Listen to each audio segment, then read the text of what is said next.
दूसरी बार है जब कोरोना महामारी के बीच हम ये दिवस मना रहे हैं। इस वैश्विक महामारी की चुनौतियों ने वर्ल्ड यूथ स्किल डे की अहमियत को कई गुना बढ़ा दिया है। एक और बात जो महत्वपूर्ण है वो ये कि हम इस समय अपनी आजादी के 75 वर्ष का पर्व मना रहे हैं।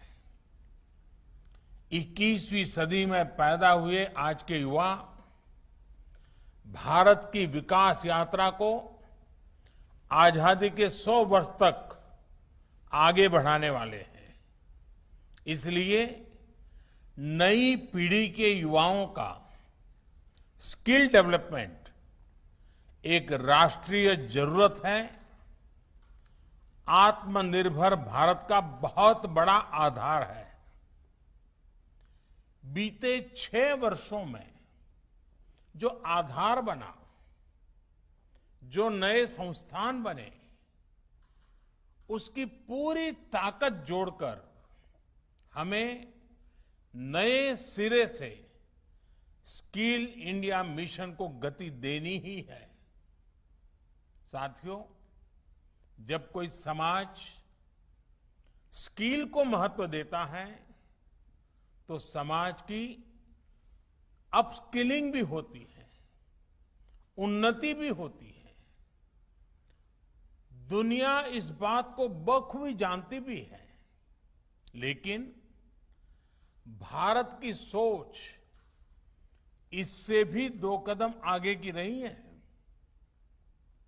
हमारे पूर्वजों ने स्किल्स को महत्व देने के साथ ही उन्होंने इसे सेलिब्रेट किया, स्किल्स को समाज के उल्लास का हिस्सा बना दिया।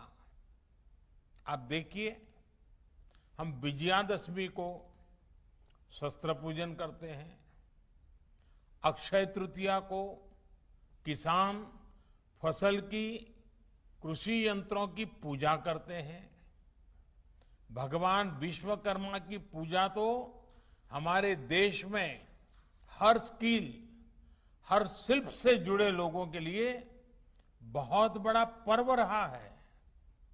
हमारे यहां शास्त्रों में निर्देश दिया गया है, विवाह दिशु यज्ञशु गृह आराम विधायके सर्व कर्मसु संपूज्यो विश्वकर्मा इति श्रुतम।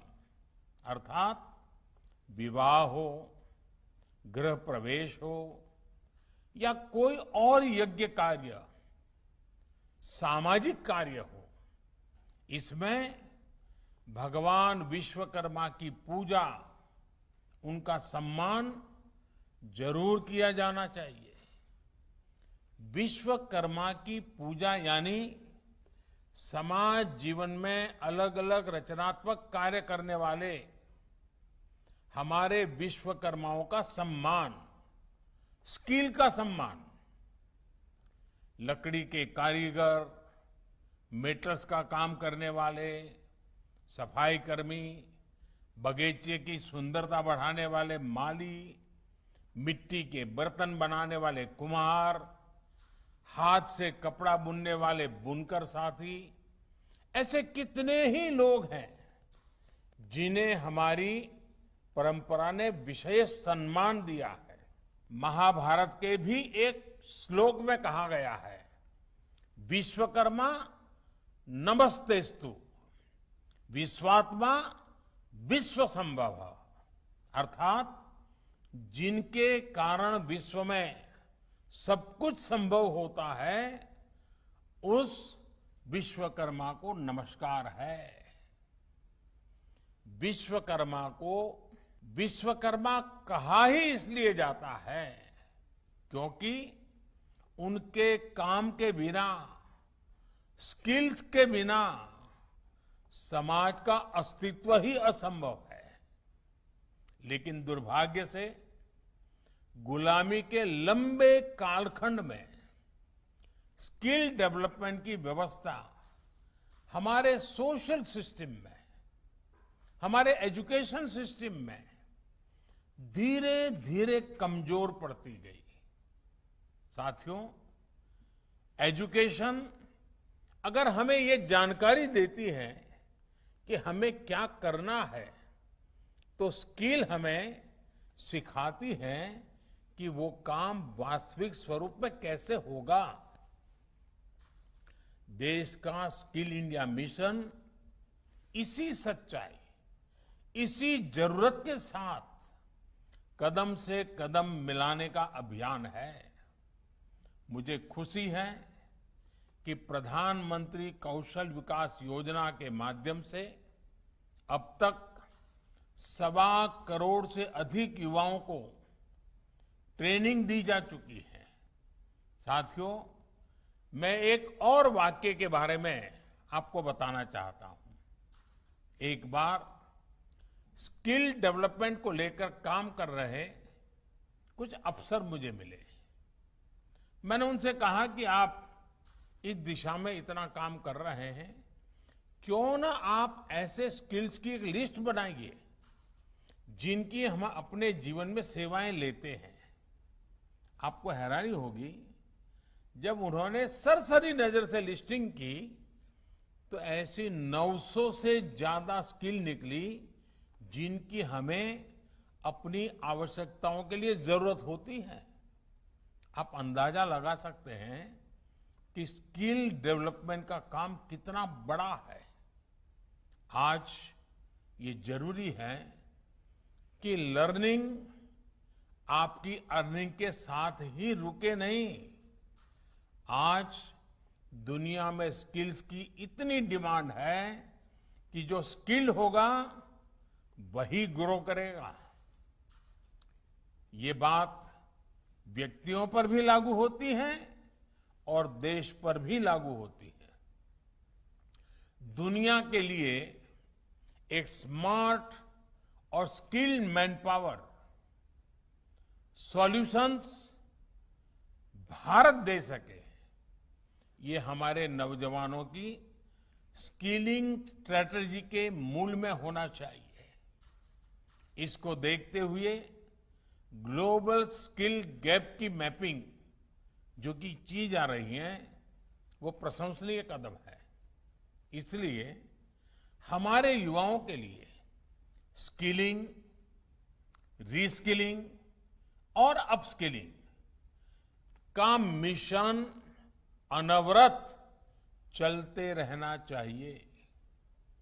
बड़े बड़े एक्सपर्ट्स आज अनुमान लगा रहे हैं कि जिस तरह तेजी से टेक्नोलॉजी बदल रही है, आने वाले 3-4 वर्षों में बहुत बड़ी संख्या में लोगों को रीस्किलिंग की जरूरत पड़ेगी। इसके लिए भी हमें देश को तैयार करना होगा। और कोरोना काल में ही हम सबने स्किल्स और स्किल्ड वर्कफोर्स की अहमियत को बहुत करीब से देखा है, महसूस किया है। देश कोरोना से इतनी प्रभावी लड़ाई लड़ सका तो इसमें भी हमारी स्किल्ड वर्कफोर्स का बहुत बड़ा योगदान है। साथियों, बाबा साहब आंबेडकर ने युवाओं की, कमजोर वर्ग की स्किलिंग पर बहुत जोर दिया था। आज स्किल्ड इंडिया के जरिए देश बाबा साहब के इस दूरदर्शी स्वप्न को पूरा करने के लिए भरसक प्रयास कर रहा है। उदाहरण के तौर पर आदिवासी समाज के लिए देश ने गोइंग ऑनलाइन एज लीडर्स यानी गोल प्रोग्राम शुरू किया है। ये प्रोग्राम पारंपरिक स्किल के क्षेत्रों जैसे कि आर्ट हो, कल्चर हो, हैंडीक्राफ्ट हो, टेक्सटाइल हो, इनमें आदिवासी भाई बहनों की डिजिटल लिटरेसी और स्किल में मदद करेगा। उनमें एंटरप्रेन्योरशिप डेवलप करेगा।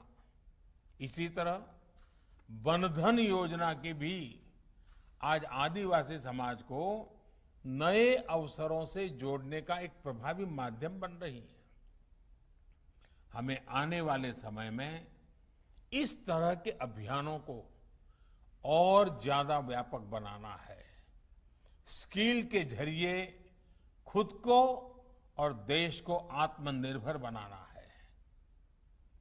इन्हीं शुभकामनाओं के साथ आप सभी का बहुत बहुत धन्यवाद।